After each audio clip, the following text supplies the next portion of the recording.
Aku hanya terlambat membayar SPP, tapi kenapa rasanya seperti aku sedang diadili karena menjadi miskin?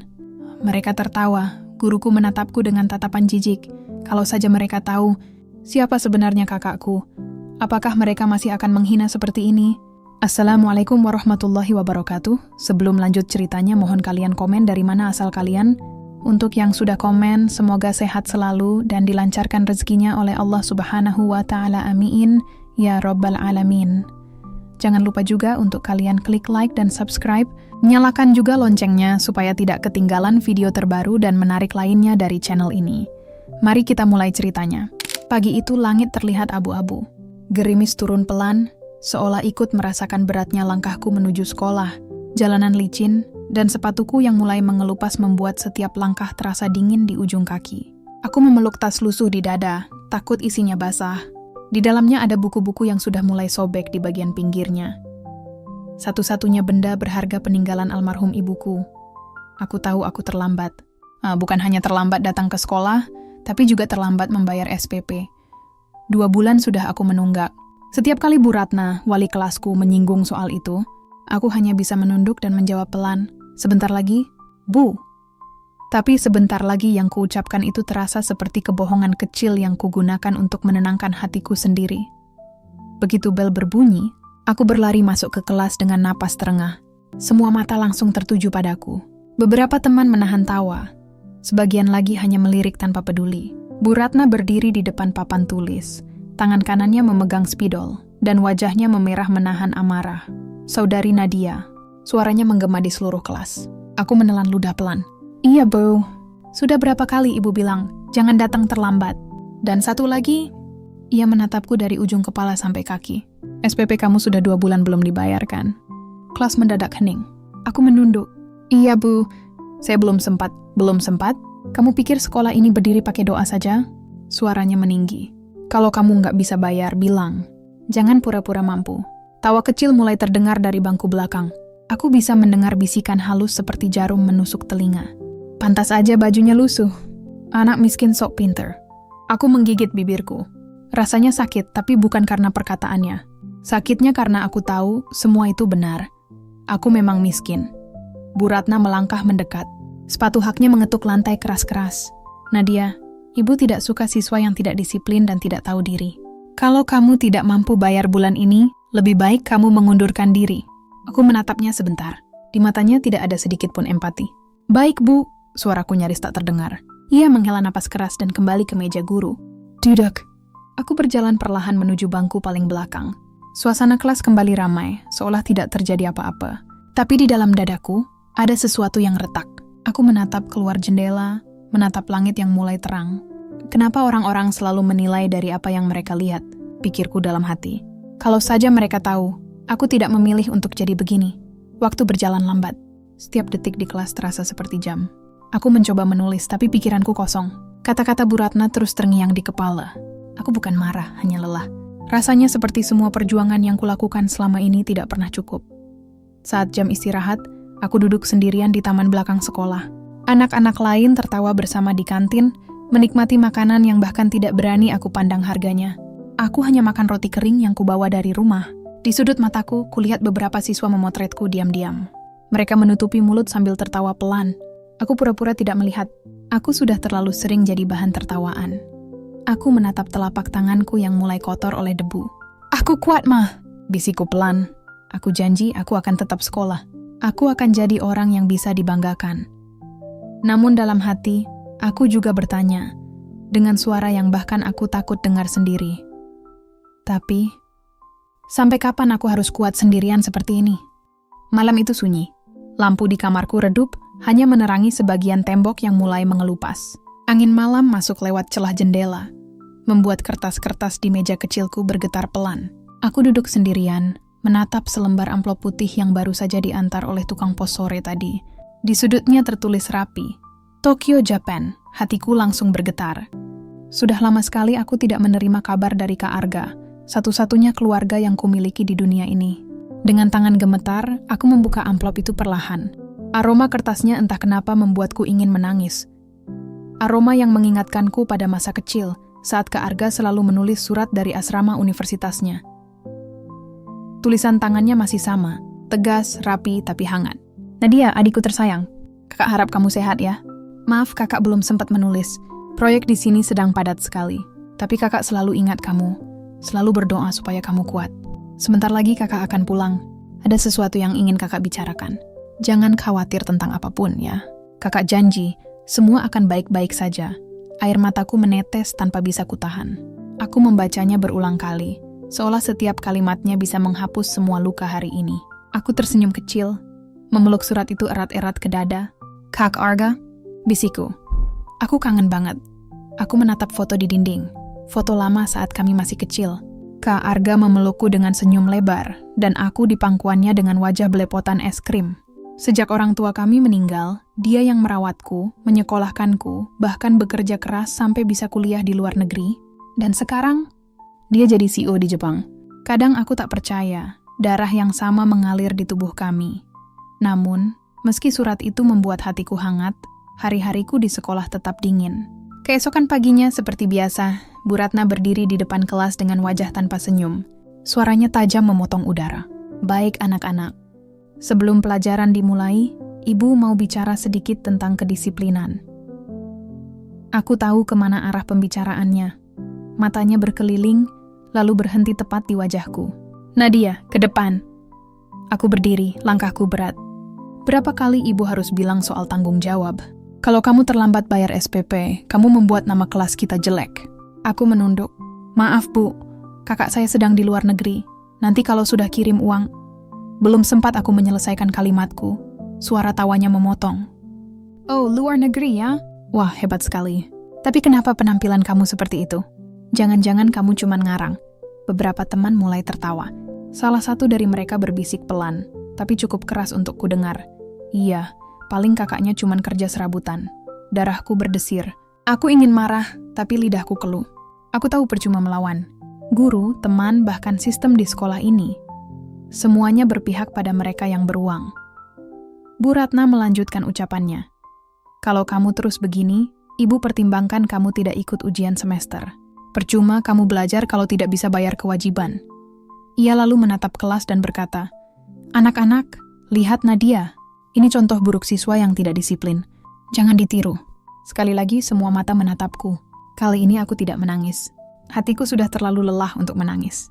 Aku hanya menatap papan tulis kosong di depan, mencoba menahan amarah dan malu yang menumpuk di dada. Ketika jam pelajaran berakhir, aku berjalan keluar kelas tanpa suara. Langkahku gontai, tapi di dalam diriku ada sesuatu yang perlahan berubah. Surat dari Kak Arga masih kusimpan di dalam saku seragam. Setiap kali aku memegangnya, aku merasa sedikit lebih kuat. Di halaman belakang, di bawah langit yang mulai oranye, aku berbisik pelan pada diri sendiri. Aku tidak akan menyerah, Ma. Kak Arga sedang di luar sana berjuang juga. Aku hanya harus bertahan sedikit lebih lama. Namun, jauh di lubuk hatiku, ada satu pertanyaan yang terus bergema. Kalau mereka tahu siapa sebenarnya kakakku, apakah mereka masih akan memandangku seperti ini? Pagi itu matahari bersinar cerah, tapi entah kenapa hatiku terasa lebih gelap dari biasanya. Suara tawa teman-teman di koridor terasa seperti ejekan yang berputar-putar di kepalaku. Aku berjalan menunduk, memeluk buku-buku erat di dada, berharap bisa melewati hari ini tanpa jadi bahan perhatian lagi. Tapi harapan itu terlalu besar untuk kenyataan sepertiku. Begitu aku masuk kelas, aku merasa ada yang aneh. Tas lusuhku tidak ada di tempat biasa. Aku panik, menoleh ke sana kemari. Lalu suara tawa pelan terdengar dari pojok belakang. Nyari tas, Nad? Kata seseorang dengan nada mengejek. Aku menoleh, dan di sana, tasku tergantung di atas lemari, diikat tali rafia. Semua orang tertawa, aku menatap mereka satu persatu. Beberapa berpura-pura tidak tahu apa-apa, tapi matanya bersinar geli. Aku menarik napas panjang dan berusaha tenang. Tolong turunin, aku cuma mau ambil buku, kataku pelan. Tapi tawa mereka malah makin keras. Ambil aja sendiri, kan kamu katanya kuat, ujar salah satu cowok sambil tertawa. Aku menggigit bibir, menahan air mata yang hampir jatuh. Aku berdiri di atas kursi, berusaha meraih tas itu. Suasana kelas semakin ramai. Ada yang bersorak, ada yang menepuk-nepuk meja. Saat akhirnya aku berhasil menariknya turun, semua buku di dalamnya jatuh berserakan di lantai. Beberapa lembar tugas yang sudah susah payah kutulis basah oleh air minum yang sengaja disiram. Kelas meledak oleh tawa. Aku hanya berdiri, menatap kertas-kertas itu berserakan seperti sisa harga diriku yang diinjak tanpa belas kasihan. Tiba-tiba pintu kelas terbuka. Bu Ratna masuk, alisnya terangkat. Apa ini?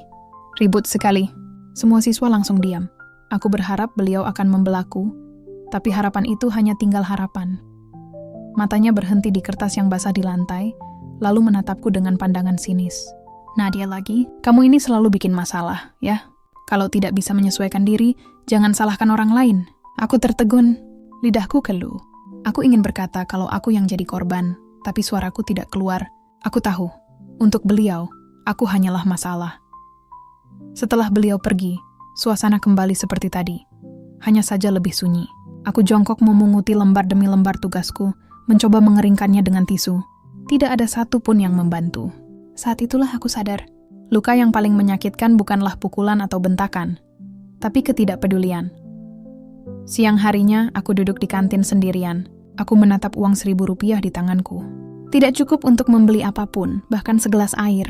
Aku hanya diam, menatap anak-anak lain yang sibuk tertawa, memamerkan makanan mahal mereka. Tiba-tiba seseorang datang dan duduk di depanku. Seorang gadis berkuncir dua, wajahnya lembut. Namanya Risa, murid pindahan dari sekolah lain. Ini buat kamu, katanya sambil menyodorkan sepotong roti dan air mineral. Aku menatapnya ragu. Aku nggak apa-apa kok. Sudah, ambil aja. Aku tahu rasanya lapar tapi pura-pura kenyang. Nada suaranya tenang, tapi tatapannya dalam. Seolah dia mengerti luka yang selama ini kututupi. Aku menerima roti itu dengan tangan bergetar. Makasih Risa. Dia tersenyum kecil. Nggak apa-apa. Tapi kamu harus janji satu hal. Apa? Jangan berhenti berjuang. Orang kayak kamu langka. Mereka nggak tahu aja siapa kamu sebenarnya. Aku hanya bisa terdiam. Kata-katanya seperti sinar kecil di antara kabut yang menyesakan. Untuk pertama kalinya, seseorang berbicara padaku bukan karena kasihan, tapi karena benar-benar peduli. Sore itu, sepulang sekolah, aku berjalan melewati gerbang dengan langkah pelan. Risa melambai dari kejauhan. Aku tersenyum. Namun di dalam hatiku, luka itu masih ada. Luka yang tak terlihat, tapi terasa setiap kali aku menarik napas. Aku tahu aku harus kuat. Tapi malam itu, saat aku membuka surat dari Kak Arga sekali lagi, aku hanya bisa berbisik pada diriku sendiri. Aku kuat, Kak. Tapi kenapa rasanya dunia ini terus mencoba membuatku menyerah? Hari itu udara terasa lebih tenang. Tidak ada tawa ejekan. Tidak ada tatapan sinis. Mungkin karena sebagian siswa sedang sibuk menyiapkan acara lomba sekolah, aku duduk sendirian di halaman belakang. Di bawah pohon mangga besar yang rindangnya seperti pelindung dari dunia luar. Pohon itu sudah lama menjadi tempat pelarianku setiap kali hatiku lelah. Daunnya bergoyang pelan diterpa angin sore. Cahaya matahari menembus di antara celah-celah ranting, menciptakan bayangan bergerak di tanah. Aku menatap buku catatan di pangkuanku, tapi pikiranku melayang entah kemana. Suara tawa dari kejauhan masih terdengar samar. Tapi di tempat ini, semuanya terasa jauh. Aku menatap langit yang mulai keemasan. Puma, bisikku pelan. Aku sudah berusaha kuat, tapi kenapa rasanya dunia ini terus mengujiku? Suara itu tenggelam oleh angin. Tiba-tiba suara langkah ringan terdengar mendekat. Nadia, panggil seseorang lembut. Aku menoleh, dan di sana berdiri Risa, membawa 2 bungkus kecil nasi goreng yang dibungkus daun pisang. Wajahnya penuh senyum. Aku tebak, kamu belum makan lagi, kan?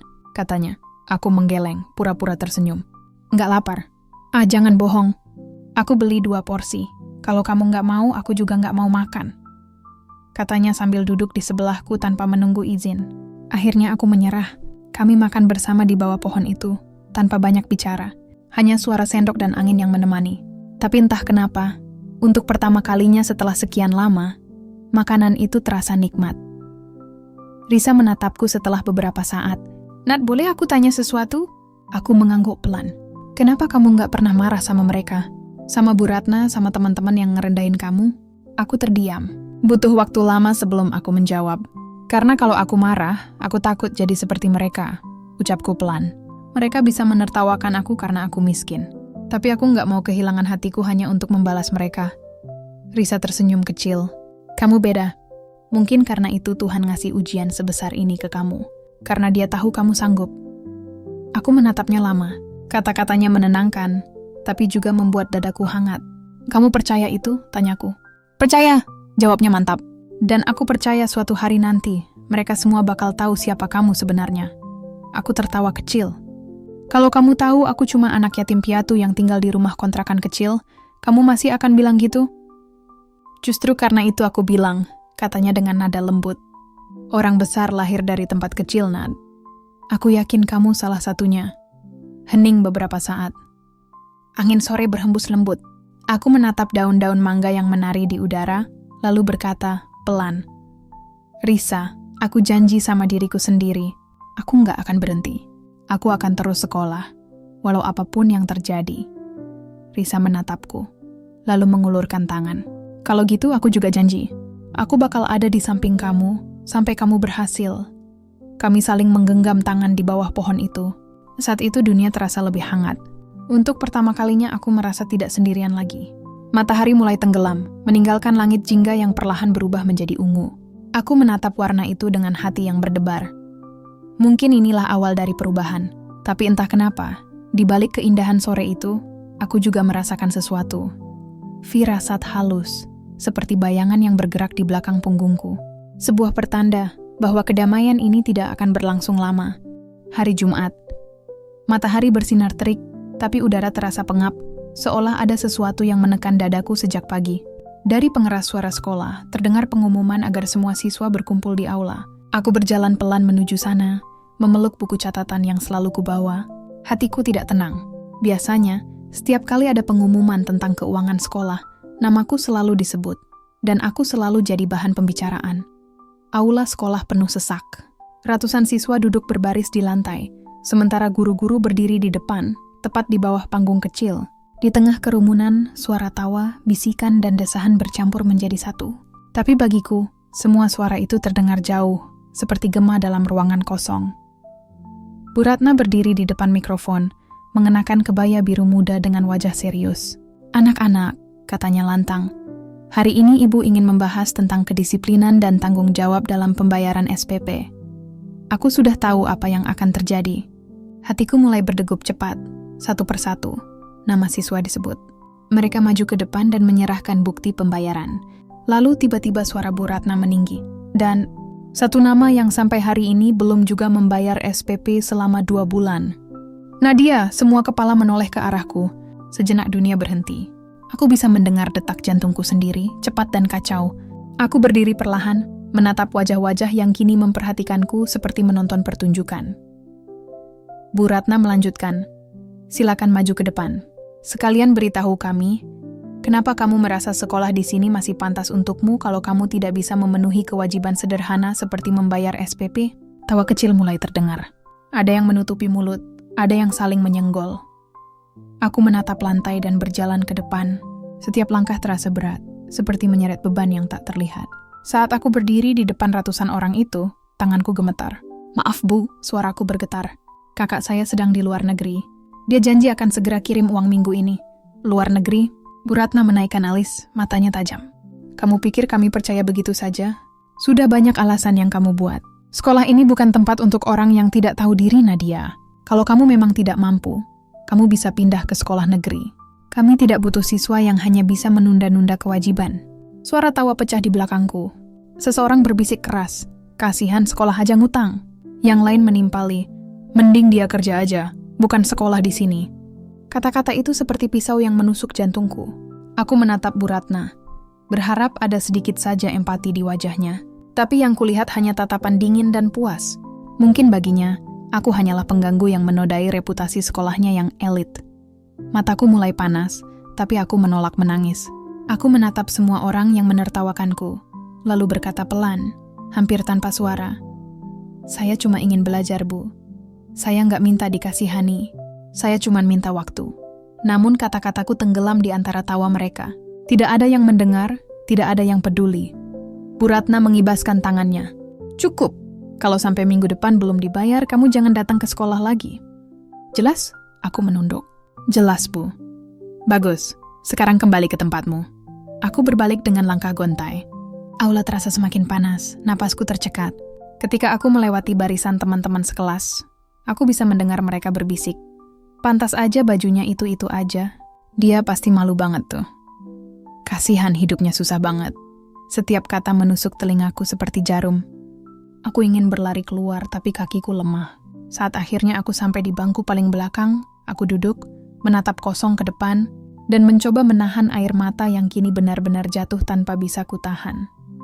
Risa yang duduk tak jauh dariku menatapku dengan mata sedih. Ia menggenggam tanganku pelan dari samping, berbisik, "Jangan dengarkan mereka, Nad. Kamu nggak salah." Aku hanya menggeleng, tapi rasanya, dunia ini benar-benar nggak adil, Riz. Risa menatapku lama, lalu berkata lirih, "Percayalah, seketika akan berubah. Tuhan nggak tidur." Aku menatap langit-langit aula yang tinggi, berusaha menahan tangis yang semakin deras. Aku ingin percaya pada kata-katanya. Tapi di saat itu, yang kurasakan hanya satu hal, perih yang menyesakkan dada. Dan di dalam hati, aku berjanji, aku akan buktikan. Aku akan tunjukkan pada mereka bahwa harga diriku nggak bisa diukur dari uang. Sejak kejadian di aula itu, aku tidak lagi sama. Setiap kali melangkah ke gerbang sekolah, aku merasa seperti berjalan melewati ribuan mata yang menatap dengan ejekan. Bisikan-bisikan kecil di koridor kini menjadi suara yang paling kutakuti. Bahkan langkahku sendiri terdengar asing, seolah dunia ikut menjauh dariku. Hari-hariku berubah menjadi sunyi. Aku duduk di bangku paling belakang kelas, tidak banyak bicara. Risa, satu-satunya teman yang masih mau duduk bersamaku, berusaha menghibur dengan senyum lembutnya. Tapi aku tahu, bahkan dia pun tak sanggup melawan tekanan dari sekitar. "Sabarlah, Nat," katanya suatu pagi. "Orang-orang seperti Bu Ratna, mereka hanya menilai dari apa yang terlihat. Nanti kamu bakal buktiin sendiri." Aku hanya tersenyum tipis. Kata nanti terasa terlalu jauh. Aku bahkan tak yakin masih bisa sekolah minggu depan. Sepulang sekolah sore itu, aku berjalan kaki menyusuri jalan berdebu menuju rumah kontrakan kecilku. Rumah itu sederhana. Dindingnya sebagian sudah retak, atapnya bocor jika hujan turun. Tapi di sanalah semua kenangan tentang ibu masih tersimpan. Di kamar mungilku, aku menatap foto ibu dan Kak Arga yang terpajang di dinding. Foto lama diambil saat kami masih lengkap. Senyum ibu begitu hangat, sementara Kak Arga berdiri di sampingku dengan tangan di pundakku. Kini tinggal foto itu yang menemaniku setiap malam. Aku membuka buku catatan yang isinya hanya doa-doa kecil dan rencana hidup sederhana. Lulus dengan nilai terbaik, dapat beasiswa, bikin ibu bangga dari surga. Air mataku jatuh di atas halaman itu. Aku menutup buku, lalu menatap ponselku yang sudah retak di bagian layarnya. Baterainya tinggal sedikit, tapi tiba-tiba ponsel itu bergetar pelan. Nomor asing muncul di layar. Kode negaranya, Jepang. Aku menatapnya lama, jantungku berdebar keras. Aku menggeser tombol hijau. "Halo?" Suara di seberang terdengar berat tapi hangat. "Nadia, ini Kak Arga." Dunia seakan berhenti. Aku menutup mulutku, air mata langsung mengalir. "Kak Arga?" Suaraku gemetar. "Beneran ini kakak?" "Iya, sayang. Maaf baru bisa nelpon. Kakak sibuk banget akhir-akhir ini, tapi..." Suaranya terhenti sesaat, lalu terdengar nada khawatir. "Kamu kenapa?" Suaramu kayak habis nangis. Aku terdiam. Aku ingin bilang semuanya, tentang Bu Ratna, tentang ejekan, tentang rasa malu dan sakit yang kutahan sendirian. Tapi suaraku tertahan di tenggorokan. "Nggak apa-apa, Kak. Aku cuman capek aja." Kak Arga diam beberapa detik, lalu bicara pelan tapi tegas. "Nadia, kamu nggak pernah bisa bohong dari suara kamu.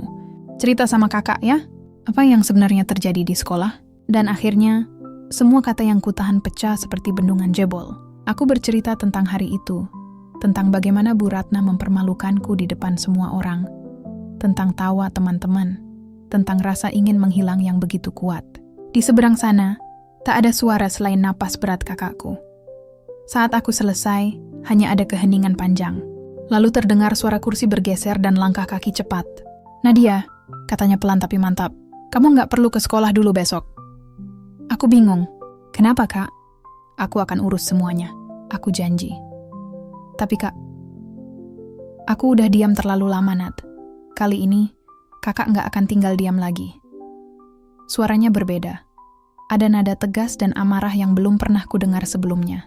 Lalu sambungan telepon terputus. Aku menatap ponsel di tanganku. Dadaku sesak antara takut dan haru.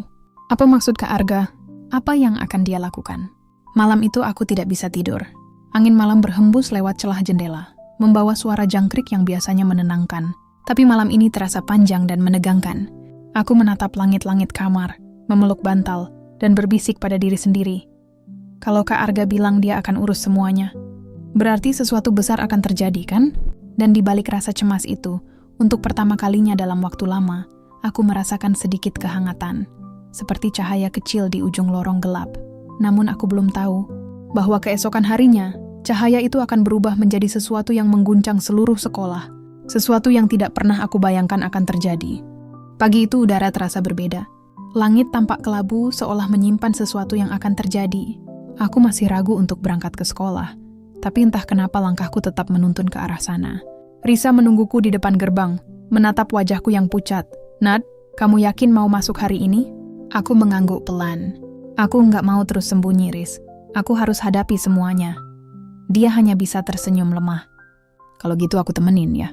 Kami melangkah melewati halaman sekolah yang mulai ramai. Seperti biasa, beberapa tatapan sinis dan senyum mengejek menyambutku. Aku pura-pura tidak peduli, tapi di dalam dada, ada perasaan berat yang tak bisa kujelaskan. Belum lama kami duduk di kelas, suara gaduh terdengar dari luar. Beberapa siswa berlarian ke jendela. Lihat deh, ada mobil mewah banget di parkiran. Astaga, itu mobil siapa? Suasana mendadak heboh, aku menoleh keluar jendela. Di depan gerbang sekolah, sebuah mobil hitam berkilau berhenti perlahan. Dari dalamnya keluar seorang pria muda berjas rapi dengan wajah tegas dan langkah mantap.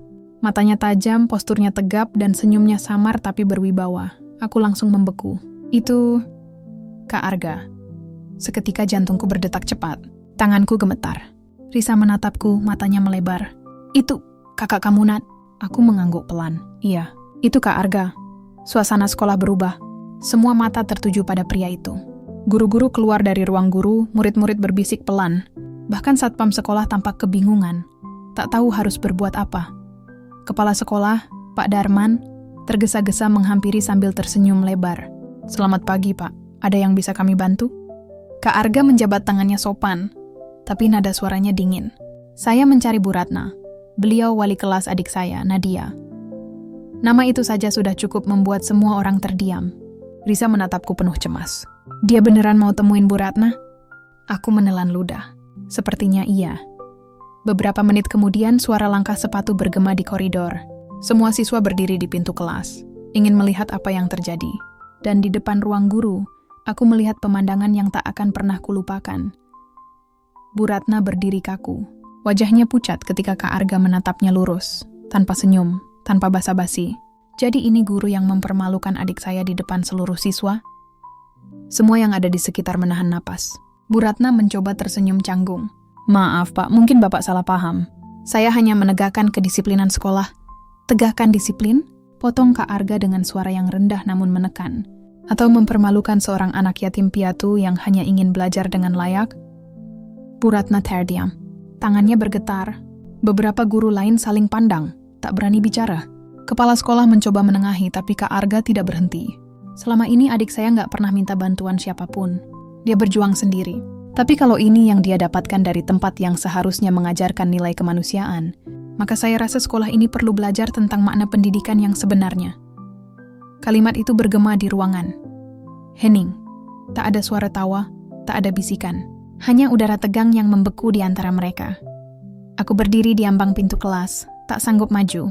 Melihat kakakku berdiri dengan penuh wibawa, membuat dadaku sesak. Antara haru, bangga, dan rasa tak percaya. Semua orang kini menatapku. Murid-murid yang dulu menertawakan, kini menunduk malu. Bu Ratna berusaha bicara lagi. Saya tidak tahu kalau Nadia adik Bapak." Kak Arga menatapnya dingin. "Dan seandainya dia bukan adik saya pun, Bu, apakah itu memberi ibu hak untuk merendahkannya?" Suara itu memecah kesunyian seperti petir di siang bolong. Bu Ratna kehilangan kata. Kepalanya tertunduk. Pak Darman menarik napas panjang. "Pak Arga, mungkin kita bisa bicara baik-baik di ruang saya." Kak Arga mengangguk. "Tentu, tapi tolong pastikan semua guru mendengar ini. Saya ingin mereka tahu bahwa pendidikan bukan tentang siapa yang punya uang paling banyak, tapi tentang siapa yang punya hati paling besar." Aku tak sadar air mataku sudah mengalir. Risa menggenggam tanganku, berbisik, "Kakak kamu luar biasa, Nat." Aku mengangguk pelan. Dia nggak cuma datang buat aku. Dia datang buat harga diriku. Ketika mereka berjalan ke ruang kepala sekolah, seluruh siswa masih menatap ke arah mobil hitam itu. Dan di saat itu, untuk pertama kalinya sejak lama, aku melihat sesuatu di mata teman-temanku. Bukan lagi ejekan, tapi rasa hormat. Hari itu bukan hanya hari ketika Kak Arga datang ke sekolahku. Hari itu adalah hari ketika semua orang akhirnya tahu siapa sebenarnya aku. Sejak pagi, suasana sekolah tak seperti biasanya. Tidak ada tawa di koridor, tidak ada bisikan tentang gosip atau ejekan seperti hari-hari sebelumnya. Semua orang terlihat tegang dan diam, seolah menunggu sesuatu yang besar akan terjadi. Aku duduk di kelas, memandangi papan tulis yang kosong. Jantungku berdegup cepat, tanganku gemetar. Sudah hampir 2 jam sejak Kak Arga datang dan berbicara di ruang kepala sekolah bersama para guru. Tak ada yang tahu apa yang sedang mereka bicarakan di dalam.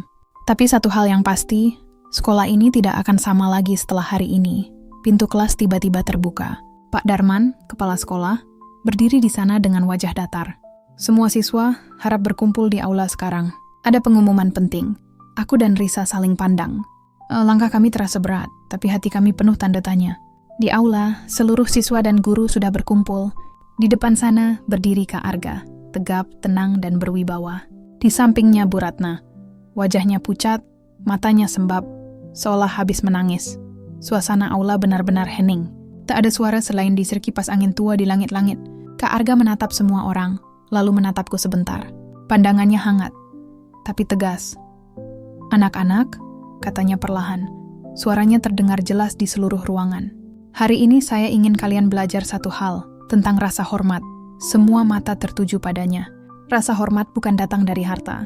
Bukan dari siapa yang paling kaya, bukan juga dari siapa yang paling pintar, tapi dari bagaimana kita memperlakukan orang lain." Ia menatap ke arah Bu Ratna. "Saya datang bukan untuk mempermalukan siapapun, tapi untuk menunjukkan bahwa kata-kata bisa lebih menyakitkan dari pukulan. Dan seorang guru seharusnya menjadi cahaya, bukan api yang membakar semangat muridnya." Bu Ratna menunduk, suaranya bergetar saat bicara. Saya ingin meminta maaf. Khususnya kepada kamu, Nadia. Dunia seperti berhenti berputar. Aku menatapnya tak percaya. Guru yang selama ini memandangku rendah, kini berdiri di depan semua orang, memintaku maaf. "Maafkan Ibu," lanjutnya lirih. "Ibu khilaf. Ibu terlalu cepat menilai tanpa tahu apa yang kamu lalui. Ibu malu. Sangat malu." Aku ingin bicara tapi suaraku tercekat. Air mataku jatuh begitu saja. Semua siswa menatap kami. Suasana yang tadinya menegangkan berubah menjadi haru. Aku menunduk sebentar lalu berkata pelan, "Saya sudah memaafkan Ibu, bahkan sebelum Ibu minta maaf. Saya cuma ingin bisa belajar dengan tenang, tanpa dipandang rendah." Bu Ratna menutup wajahnya, menangis. Kak Arga menepuk bahuku dari belakang. "Kamu luar biasa, Nat. Kamu lebih kuat dari yang kakak pikir." Aku menatapnya sambil tersenyum di sela air mata. Untuk pertama kalinya dalam hidupku, aku merasa berdiri tegak. Bukan karena dilindungi, tapi karena akhirnya aku berani menghadapi segalanya. Pak Darman lalu maju ke depan. "Atas nama sekolah, kami juga meminta maaf kepada Nadia dan keluarganya. Kami berjanji akan menjadikan ini pelajaran agar kejadian seperti ini tidak pernah terulang lagi." Seketika, aula dipenuhi tepuk tangan. Beberapa teman yang dulu menertawakanku kini menunduk malu. Risa memelukku erat, menangis di pundakku. "Aku bangga banget sama kamu, Nat," katanya terbata. Aku membalas pelukannya. "Aku cuma ingin jadi diri sendiri, Riz. Nggak lebih." Setelah acara itu berakhir, Kak Arga mengajakku berjalan keluar aula. Langit siang itu tampak cerah. Sinarnya menembus dedaunan rindang di halaman sekolah. "Besok kakak balik ke Jepang," katanya pelan. "Tapi kakak tenang sekarang. Kamu sudah jauh lebih kuat." Aku tersenyum. "Terima kasih, Kak. Kalau bukan karena kakak, mungkin aku masih terus diam." Kak Arga menggeleng. "Kamu sendiri yang melawan, Nadia. Kakak cuma bantu buka matanya dunia." Kami berdua tertawa kecil. Aku menatap langit biru di atas kepala, dan untuk pertama kalinya aku merasa bebas. Tidak ada rasa takut. Tidak ada rasa rendah diri. Hari itu aku sadar. Harga diri bukan tentang siapa keluargamu, tapi tentang bagaimana kamu berdiri ketika semua orang mencoba menjatuhkanmu. Dan sejak hari itu, aku berjanji aku akan terus melangkah. Untuk Ibu, untuk Kak Arga, dan untuk diriku sendiri. Sudah 2 minggu sejak kejadian itu. Sekolahku kini terasa berbeda. Bukan karena dindingnya berubah warna atau halamannya diperbaiki, tapi karena suasananya. Tatapan-tatapan yang dulu menghina kini berubah menjadi hormat. Bisikan-bisikan yang dulu menertawakan kini menjadi sapaan pelan penuh rasa sungkan. Setiap pagi, ketika aku melangkah masuk ke kelas, Mereka tidak lagi menghindar atau berbisik di belakangku. Beberapa bahkan mencoba mengajak bicara. Nadia, boleh pinjam catatan kemarin? Atau maaf ya Nad, kalau dulu aku ikut-ikutan ngomong jahat. Aku hanya tersenyum. Aku tidak lagi menyimpan dendam. Aku terlalu lelah untuk membenci. Yang kupelajari dari semua ini adalah bahwa kebencian tidak akan membuatku lebih baik. Tapi memaafkan, itu yang membuatku bebas. Bu Ratna kini jauh lebih lembut. Setiap kali aku bertemu dengannya di koridor, beliau selalu tersenyum kecil dan menanyakan kabarku. Awalnya canggung, tapi perlahan aku bisa melihat ketulusan di matanya. Dan aku tahu, beliau benar-benar menyesal. Suatu pagi ketika jam pelajaran berakhir, beliau menghampiriku di kelas. Nadia, katanya lembut, Ibu dengar kamu punya nilai yang bagus di pelajaran bahasa Inggris? Aku mengangguk pelan. Lumayan Bu, beliau tersenyum. Sekolah akan ikut lomba pidato bahasa Inggris antar SMP bulan depan. Bu ingin kamu jadi perwakilannya. Gimana? Aku tertegun. Dulu kan aku tak pernah dipertimbangkan untuk hal seperti ini. Aku bahkan sering diabaikan saat minta ikut lomba kecil. Tapi sekarang, beliau mempercayakan nama sekolah padaku. Senyumku merekah, kecil tapi tulus. Terima kasih Bu, saya akan coba yang terbaik. Bu Ratna menepuk pundakku lembut. Ibu tahu kamu bisa. Sepulang sekolah, aku berjalan sendirian melewati taman kecil di dekat gerbang. Angin sore berhembus lembut, membawa aroma tanah yang baru disiram hujan. Aku duduk di bangku tua di bawah pohon flamboyan, tempat favoritku dulu ketika ingin sendiri. Kali ini, bukan untuk menangis, tapi untuk berpikir. Aku membuka ponselku, melihat pesan dari Kak Arga. Kakak lihat berita di situs sekolah. Kamu terpilih ikut lomba ya? Kakak bangga banget. Aku tersenyum. Iya Kak, semua mulai berubah. Terima kasih karena kakak nggak tinggal diam waktu itu. Tak lama, balasan masuk. Kamu yang paling hebat, Nat. Kakak cuman bantu nyalain lampu. Kamu yang pilih terus jalan di cahaya itu. Aku membaca pesan itu berulang-ulang, dan tanpa sadar mataku berkaca-kaca. Bukan karena sedih, tapi karena bahagia. Karena akhirnya, aku bisa berkata pada diriku sendiri, aku nggak kecil lagi. Aku sudah berani berdiri. Malam harinya, aku menulis di buku catatanku, di halaman yang dulu basah oleh air mata. Hidup tidak akan selalu ramah. Kadang, kita harus jatuh dulu untuk tahu betapa kuatnya kita berdiri. Aku bukan si miskin yang pantas dikasihani. Aku Nadia, anak yang punya mimpi, meski datang dari kesederhanaan. Aku menutup buku itu dengan senyum. Di luar jendela, langit malam cerah bertabur bintang. Aku tahu, ibu pasti sedang melihatku dari sana. Tersenyum, seperti dulu. Dan di dalam hati, aku berjanji. Mulai sekarang, aku akan berjalan bukan untuk membuktikan pada orang lain, tapi untuk membahagiakan orang-orang yang percaya padaku. Hari-hari berikutnya terasa lebih ringan. Aku berlatih pidato setiap sore, ditemani Risa yang setia membantuku. Kami tertawa, salah ucap, mengulang lagi, hingga suara kami serak. Tapi semua itu terasa menyenangkan. Aku merasa hidup kembali. Sekolah bukan lagi tempat yang menakutkan. Sekarang ia menjadi tempat di mana aku menemukan kekuatan, sahabat, dan jati diriku. Dan entah kenapa, setiap kali aku melangkah di halaman sekolah itu, aku bisa mendengar gema di dalam hatiku sendiri. Dulu kamu datang dengan kepala tertunduk, tapi sekarang, lihatlah, kamu sudah berdiri tegak. Hari yang kutunggu akhirnya tiba. Hari perlombaan pidato bahasa Inggris antar SMP sekabupaten. Jantungku berdetak begitu kencang sejak pagi. Aku bahkan hampir lupa sarapan, kalau bukan karena Risa menyeretku ke kantin sambil membawa 2 roti dan 2 gelas susu hangat. Nad, kamu nggak boleh gemetar. Kamu udah latihan tiap hari, inget? Katanya sambil tersenyum semangat. Aku mengangguk, berusaha menenangkan napasku. Iya, aku cuma takut aja, Riz. Takut gagal. Risa menepuk pundakku pelan. Kamu nggak akan gagal. Kamu udah menang dari awal, sejak kamu berani berdiri lagi. Kalimat itu menancap kuat di dadaku. Di aula besar tempat perlombaan digelar, puluhan siswa dari berbagai sekolah sudah duduk rapi. Lampu sorot menyorot panggung, dan bendera kecil berkibar di belakang podium.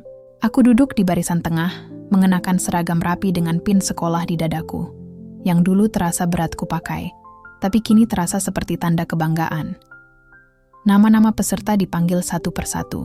Aku urutan terakhir, dan itu membuat degup jantungku semakin cepat. Ketika tiba giliranku, aku berjalan ke atas panggung dengan langkah gemetar tapi tegas. Suasana aula menjadi hening. Mataku sempat menangkap sosok Bu Ratna di barisan penonton, tersenyum lembut sambil mengangguk pelan. Dan di belakang ruangan, berdiri seseorang yang tak akan pernah kulupakan. Kak Arga, memakai setelan sederhana, menatapku penuh bangga. Aku menarik napas panjang, lalu mulai berbicara. Good morning everyone! My name is Nadia.